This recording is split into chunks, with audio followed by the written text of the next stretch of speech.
শামশেরগঞ্জে খুন বাবার ছেলে নিহতদের পরিবারের সঙ্গে দেখা করতে শামশেরগঞ্জ পৌঁছে গিয়েছেন বিজেপি রাজ্য সভাপতি সুকান্ত মজুমদার। সিপিএম কংগ্রেসকে ঢুকতে দিলে তাকে কেন যেতে দেওয়া হবে না, এই প্রশ্ন তিনি আগেই তুলেছিলেন।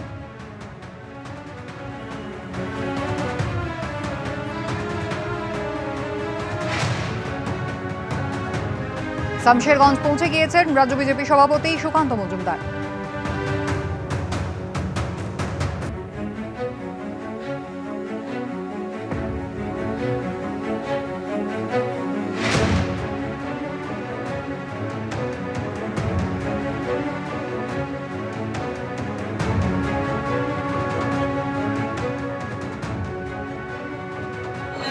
সেই মূর্তিকে অপমানিত করা হয়েছে। শুধু তাই না, আমি জানি না এরা কোন ধর্মে বিশ্বাস করে যে অন্য ধর্মের দেবদেবীকে অপমান করলে তাদের ধর্মে কি কোনো লাভ হয় বা পুণ্য হয়, আমার তো অন্ততপক্ষে জানা নেই। যারা অন্যের ধর্মকে সম্মান করতে জানে না, তারা নিজের ধর্মকেও সম্মান করতে জানে বলে আমার মনে হয় না। এবং যেভাবে এখানে মানুষ আতঙ্কিত হয়ে আছে, এখনো মন্দিরটা শুরু করতে পারে না। আমি এদেরকে বললাম, মাননীয় মুখ্যমন্ত্রী 30 তারিখে মানুষকে বোকা বানানোর জন্য কাঁথিতে জগন্নাথ মন্দিরের উদ্বোধন করছে। আমি এখানকার স্থানীয় মানুষকে আবেদন জানিয়েছি যে ওই 30 তারিখে আপনারা এই মন্দিরকে নতুন করে পরিষ্কার করে আসল মন্দির প্রতিষ্ঠা করুন। ওই নকল হিন্দুদের দিয়ে কাজ হবে না, আসল হিন্দু চাই।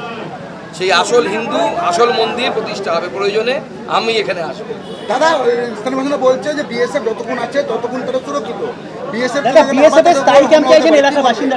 এলাকা বাসিন্দাদের এবং আমি যখন রিফিউজি ক্যাম্পে গেছিলাম বা রিফিউজি ক্যাম্পে লোকেদেরকে নিয়ে রাজ্যপালের কাছে গেছিলাম বা ডিজির কাছে গেছিলাম, প্রত্যেকেরই একই দাবি ছিল, এলাকায় স্থায়ী বিএসএফ ক্যাম্প দরকার।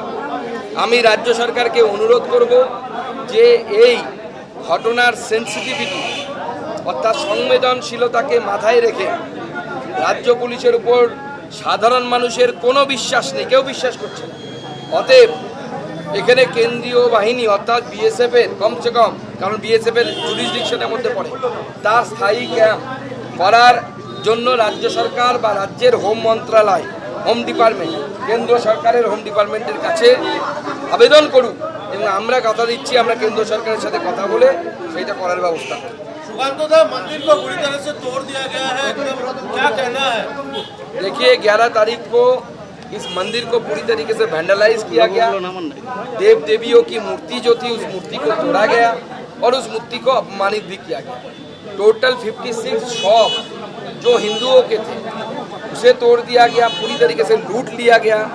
ये भयंकर स्थिति यहाँ पे किया गया और ममता बनर्जी की पुलिस और ममता बनर्जी खुद इसके बारे में एक भी निंदा का शब्द उन्होंने अभी तक इशू नहीं किया, जारी नहीं किया।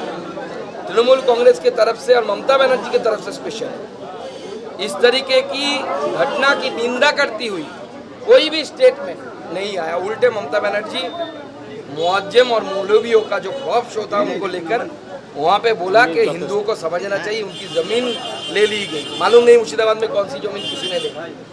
इस तरीके का मानसिकता का चीफ मिनिस्टर पश्चिम बंगाल में रहेगा तो सोहरावर्दी पार्ट 2, गेट कलकत्ता की लिंक्स पार्ट 2 और पश्चिम बंगाल का विभाजन तय है। तो इस मुख्यमंत्री, इस चीफ मिनिस्टर को कुर्सी से हटाना ही एकमात्र सलूशन।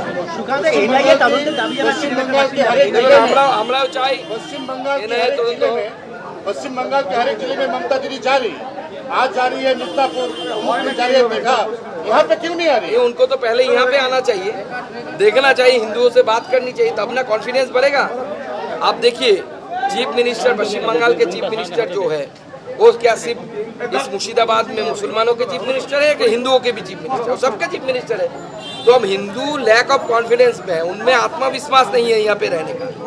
तो इन हिंदुओं से मिलना मुख्यमंत्री जी के लिए बहुत ज़रूरी था, चीफ मिनिस्टर के लिए बहुत ज़रूरी था, उनको आना चाहिए। She should visit this places so that the confidence can be gained by the local youth.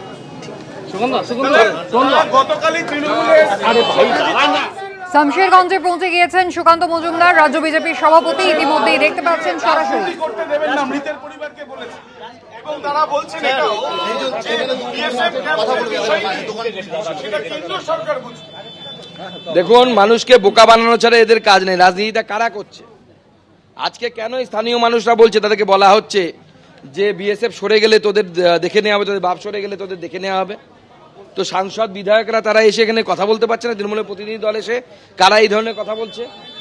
R BSF camp কোথায় হবে না হবে, তার জমিটা তো রাজ্য সরকারের মালিক, তো জমির মালিক তো রাজ্য সরকার। বিএসএফ বর্ডার এলাকায় নিজের ক্যাম্প তৈরি করতে পারে, কিন্তু সেই জায়গাও রাজ্য সরকারের কাছ থেকে কেনা, বিএসএফ এর রাজ্য সরকারের কাছ থেকে নেয়া। গোটা প্রদেশের অর্থাৎ আমাদের এই পশ্চিমবঙ্গে জমির মালিক হচ্ছে রাজ্য সরকার। রেল হোক, বিএসএফ হোক, কেউ যদি কিছু করতে চায় রাজ্য সরকারের কাছ থেকে জমি কিনে তাকে করতে হয়। এইভাবে মানুষকে বোকা বানাবেন না। তৃণমূল কংগ্রেসের যারা এসেছিলেন প্রতিনিধি দলে, হয় তারা মূর্খ জানেন না, অথবা পরে জেনে শুনেও বোকামি করছেন বা লোককে বোকানো বানানোর চেষ্টা করছেন। যারা বল্লালপুর চলে গিয়েছিল, যারা এখান থেকে ঘর ছাড়া বল্লালপুর চলে গেছিল, তাদেরকে ফিরিয়ে নিয়ে আসা হয়েছে, কিন্তু তাদের এখনো তো ঘরের বাসস্থানের জায়গা না, আমরা তো বরাবরই সেই কথাই বলে আসছি, আপনি ফিরিয়ে আনবেন আনুন, কিন্তু তারা থাকবেটা কোথায়, বাড়িটা কোথায়? বাড়িটা তৈরি করে দিন। হ্যাঁ, সবাইকে জোর করে নিয়ে আসা হয়েছে, মুখ্যমন্ত্রীর আদেশে এটা হয়েছে। আমার কাছে খবর আছে মুখ্যমন্ত্রী নবান্ন থেকে নির্দেশ দিয়েছে মালদার ডিএমকে এবং মুর্শিদাবাদের ডিএমকে কে যেন তেন প্রকারেণ বাই হুক অ্যান্ড ক্রুক এদেরকে ফিরিয়ে এনে নিজের বাড়িতে দিতে হবে। অথচ এদের বাড়িটাই নেই, বাড়িটা পুড়ে গেছে, না ভেঙে ফেলা হয়েছে, বাড়িটাই নেই। এরা থাকবেটা কোথায় সেটা তো বলুন। মুখ্যমন্ত্রীর কাছে আমি এই প্রশ্নটা করতে চাই যে আপনি ফিরিয়ে আনতে বলেছেন ভালো কথা, কিন্তু এনারা থাকবেন কিভাবে, কোথায়? না, এ তো প্রথম দিন থেকে চেষ্টা চলছে। যবে থেকে শুনেছে রাজ্যপাল আসবেন, প্রথমে আমি গেলাম, সেদিনও চেষ্টা হয়েছিল আমাকে ঢুকতে না দেওয়া এবং আমাদের কর্মী সমর্থকদেরকে ঢুকতে না দেওয়া। তারপরে রাজ্যপাল গেলেন, হিউম্যান রাইটস কমিশন গেলেন, তারপরে মহিলা কমিশন গেলেন। সবার সামনে পুরো ব্যাপারটা উঠে চলে আসছে। গোটা দেশের মানুষ দেখছে আর ছিচি করছে যে মমতা বন্দ্যোপাধ্যায় একজন এত বাজে প্রশাসক। সবাই ছিচি করছে, গোটা দেশব্যাপী মানুষ ছিচি করছে। এনআইএ তদন্তের আবেদন করছেন পরিবারের সদস্যরা, আপনারা কি বলবেন? না, আমরাও চাই এনআইএ তদন্ত হোক, কিন্তু এনআইএ তো সরাসরি তদন্ত নিতে পারে না। এনআইএ তদন্তের জন্য কোর্টে যাওয়া হয়েছে, কোর্টে গেছে বেশ কিছু মানুষ, কোর্টের রায়ের জন্য আমরা অপেক্ষা করছি।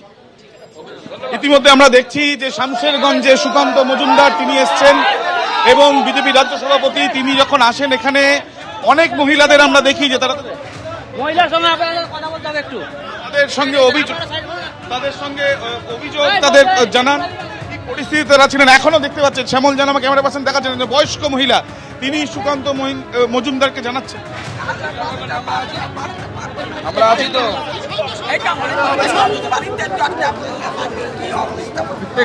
জানি তো, চিন্তার কিছু নেই, আমরা আছি, সাথে আছি। ঠিক আছে, চিন্তা করবেন না। আর ভয় পাবেন না, ভয় পেলে আরো ভয় দেখাবেন, ঠিক আছে?